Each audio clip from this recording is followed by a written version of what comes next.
হাওড়ার শ্যামপুরে এক পথসভায় চাঞ্চল্যকর মন্তব্য করলেন শ্যামপুরের বিধায়ক কালীপদ মণ্ডল। তিনি অভিযোগ করেছেন যে সিবিআই নিজে আরজিকর কাণ্ডের দোষীদের ধরা পড়তে দিতে চাইছেন না। বিধায়ক মণ্ডল বলেন, রাজ্য সরকার প্রথম থেকেই সিবিআই তদন্তে সহমত ছিল, কিন্তু সিবিআই এখন তদন্তের দিক পরিবর্তন করে মূল ঘটনাকে ধামাচাপা দেওয়ার চেষ্টা করছে। তিনি মহাভারতের জয়দ্রথ বধের প্রসঙ্গ টেনে বলেন, সিবিআই যেন কৃষ্ণের ভূমিকায় অবতীর্ণ হয়ে রাজ্য সরকারকে চাপে ফেলতে চাইছে। তিনি আরো দাবি করেন, এই তদন্তের ফলে আরজি করে নির্যাতিতার বিচার ফোকাসলেস হচ্ছে। মাঝের সারিতে যারা দুর্বৃত্তদের ঢুকিয়ে দেওয়া হয়েছে সেকেন্ড ট্রুপে, আর থার্ড ট্রুপে মির্জাপুরে সেফ জায়গায় আছে।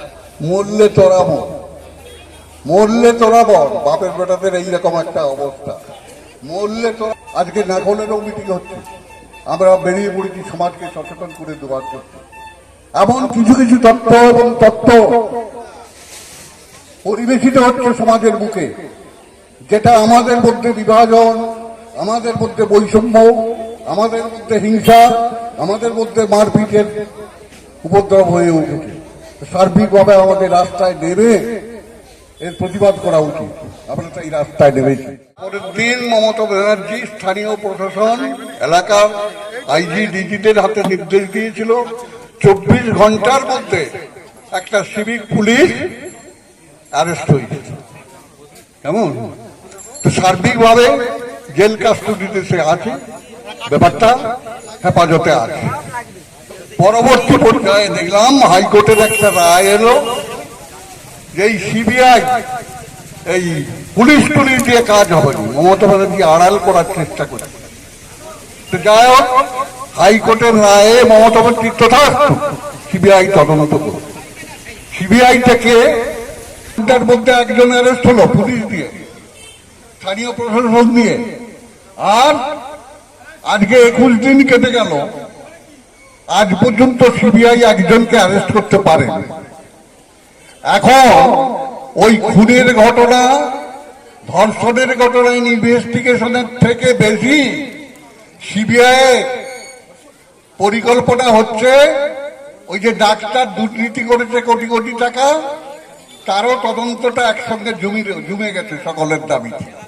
তো এখন কৃষ্ণের মতো সেই তদন্তে মেতে উঠেছে কোটি কোটি টাকা উদ্ধার হবে কত। এখন আর খুনের তদন্ত নেই। তা আমরা চাইছি দলের পক্ষ থেকে কোন জায়গায় সরকারের সহযোগিতা দরকার, কোন জায়গায় আপনাদের সহযোগিতা করলে আপনারা খুনিকে ধরতে পারবেন। আর বিরোধীরা করে যাচ্ছে, বাংলা থেকে পরাভূত হয়েছে, 3 অঙ্কেও যেতে পারেনি, 200 তো পাওয়া দূরের কথা বিধানসভা।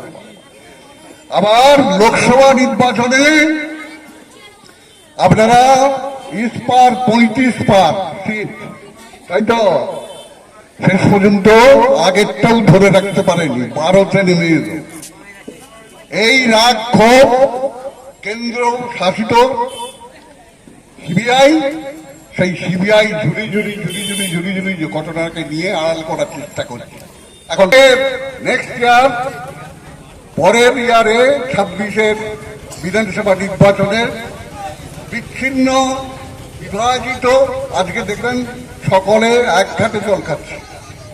ওদের মধ্যে যে বিভাজন ছিল সে বিভাজন ভুলে গিয়ে সকলে এক জায়গায় হয়ে গেছে। কি না মমতা ব্যানার্জির পদত্যাগটাই।